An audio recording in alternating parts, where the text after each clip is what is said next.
शुरू अल्लाह के बाबरकत नाम से जो बड़ा मेहरबान निहायत रहम वाला है। कलसूम बचपन से ही सुलझी हुई लड़की थी। वो मौलवी साहिब की इकलौती बेटी थी। जब वो जवान हुई तो उसकी खूबसूरती के चर्चे पूरे गांव में होने लगे। एक रईस का बेटा उस पर अपना दिल हार बैठा। वो खुद ऐसी महफिलों की जीनत बनता था जहां शराब नौशी आम थी और उसके औरतों के साथ नाजायज़ तल्लुकात थे।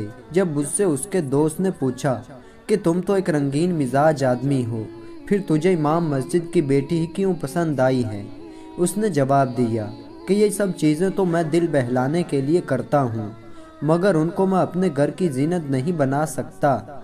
उसके दोस्त ने कहा, अगर तुम इस लड़की को अपनाना चाहते हो तो तुझे ये सब छोड़ना पड़ेगा।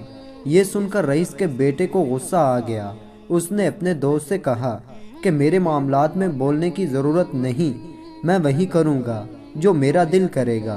रईस का दोस्त उसके खर्चे पर ही पल रहा था। उसने दिल में सोचा कि ये तो अकल का अंधा है ही, अगर मैं इसे नाराज़ कर बैठा तो मेरा तो खर्चा पानी बंद हो जाएगा। उसने रईस के बेटे से कहा, यार मैं तो मजाक कर रहा था, तुम बिल्कुल ठीक बात कर रहे हो। रईस के बेटे ने अपनी माँ को इमाम मस्जिद के घर भेजा ताकि वो इसके रिश्ते की बात कर सकें। इमाम मस्जिद ने कहा, मुझे सोचने का वक्त चाहिए, मैं अपनी बेटी की मर्जी ज़रूर पूछूंगा। मौलवी साहिब अपनी बेटी के पास आए और कहा कि गांव के रईस की बीवी अपने बेटे के लिए हमारे घर आई थी, मैं तुमसे तुम्हारी मर्जी पूछना चाहता हूँ। कलसूम ने कहा, अब्बा जान, वो एक अयाश और बदकार इंसान है, अगर आप मेरी मर्जी पूछना चाहते हो तो मैं ऐसे शख्स की शरीके हयात नहीं बन सकती।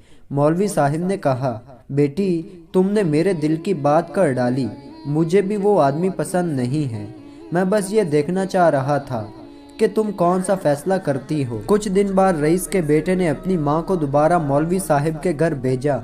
मौलवी साहिब ने साफ इनकार कर दिया। उसकी माँ वापस घर लौट गई और अपने बेटे को सब बता दिया। रईस का बेटा गुस्से से पागल हो गया। उसने अपनी माँ से कहा, इस लड़की ने मुझे ठुकराकर बहुत बड़ी गलती कर दी, मैं उसको ज़माने में जलील और रुसवा कर दूंगा।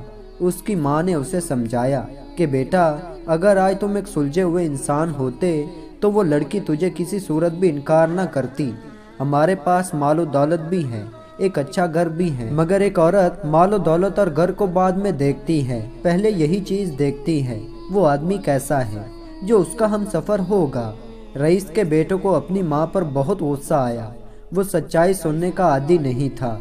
एक दिन कलसूम गली से गुजर रही थी कि अचानक ही ये उसके सामने आ गया। उसने कलसूम से कहा कि अब जिल्लत उठाने के लिए तैयार हो जाओ, मैं तुझे बदनाम करने में कोई कसर नहीं छोड़ूंगा। कलसूम ने कहा, इज्जत और जिल्लत खुदा के हाथ में है, अगर वो किसी को जलील करना चाहें तो कोई उसे मुअज़्ज़िज़ नहीं बना सकता, और अगर वो किसी की इज्जत की हिफाजत करना चाहे तो कोई दूसरा उसे जलील नहीं कर सकता।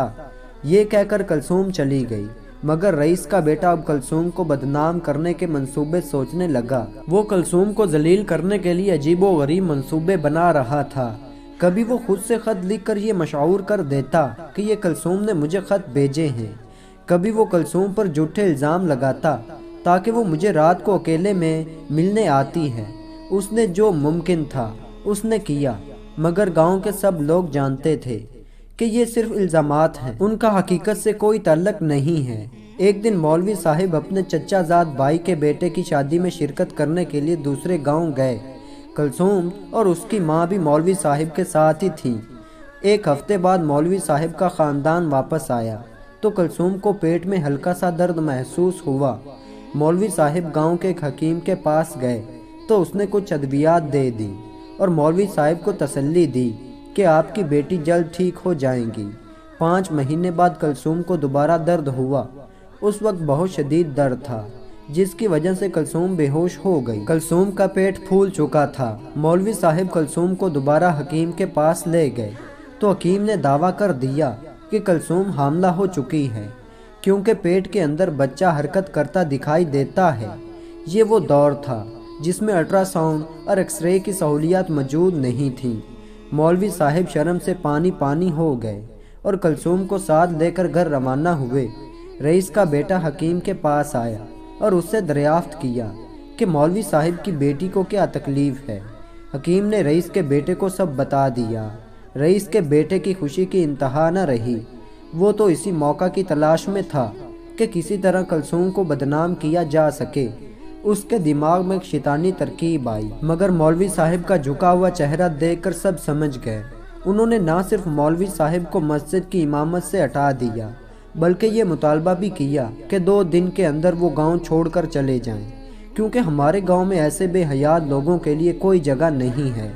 کلثوم اپنی ماں کے سامنے قسمیں اٹھا کر یہی کہتی رہی کہ مجھے کسی نامحرم نے ہاتھ تک نہیں لگایا۔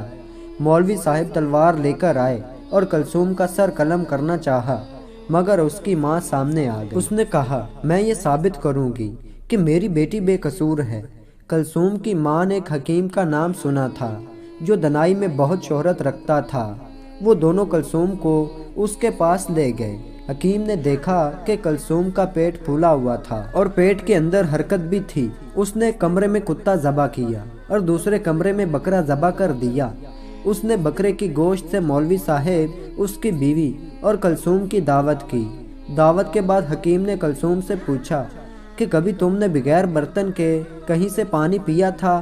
کلثوم نے بتایا کہ ایک دن ہم شادی پر جا رہے تھے کہ گرمی کی وجہ سے مجھے سخت پیاس لگی تو میں نے ایک نہر سے جی بھر کر پانی پی لیا تھا۔ حکیم کلثوم کو اسی کمرے میں لے گیا جہاں کتا ذبح کیا گیا تھا۔ کلثوم نے کراہٹ بھرے لہجے میں کہا کہ کتے کو کس لیے ذبح کیا گیا؟ حکیم نے کہا کہ تمہارا علاج اسی وقت ممکن تھا جب تم کو کتے کا گوشت کھلایا جاتا۔ تم نے ابھی جو گوشت کھایا ہے وہ کتے کا تھا۔ کلثوم نے جیسے ہی یہ سنا تو اس کا جی متلانے لگا اور اسے ایک زوردار قے آئی۔ اس کے پیٹ سے پہلے بہت سا پانی نکلا، اس کے بعد بہت بڑا سا میڈک نکلا۔ مولوی صاحب نے حکیم سے پوچھا کہ کیا ماجرا ہے؟ حکیم نے مولوی کو بتایا کہ جب کلثوم نے نہر سے پانی پیا تھا تو اس پانی میں ایک چھوٹا سا مینڈک جو اس وقت ٹیڈپول کی شکل میں تھا پیٹ میں چلا گیا۔ وہ پیٹ میں ہی پرورش پاتا رہا اور جب وہ پورا مینڈک بن گیا تو پیٹ پھولنا شروع ہو گیا، بالکل اسی طرح جیسے ایک عورت امید سے ہو۔ اس کے بعد پورے گاؤں والوں کو جب اس حقیقت کا پتہ چلا تو وہ مولوی صاحب سے معافی مانگنے اس کے گھر آئے، مگر اس واقعے کے بعد مولوی صاحب پوری زندگی اپنی بیٹی سے معافی مانگتے رہے کہ بیٹی مجھے معاف کر دینا، میں نے تمہارے کردار پر شک کیا تھا۔ تو دوستو، اللہ تعالیٰ میری تمام بہنوں کی حفاظت فرمائے، آمین یا رب العالمین۔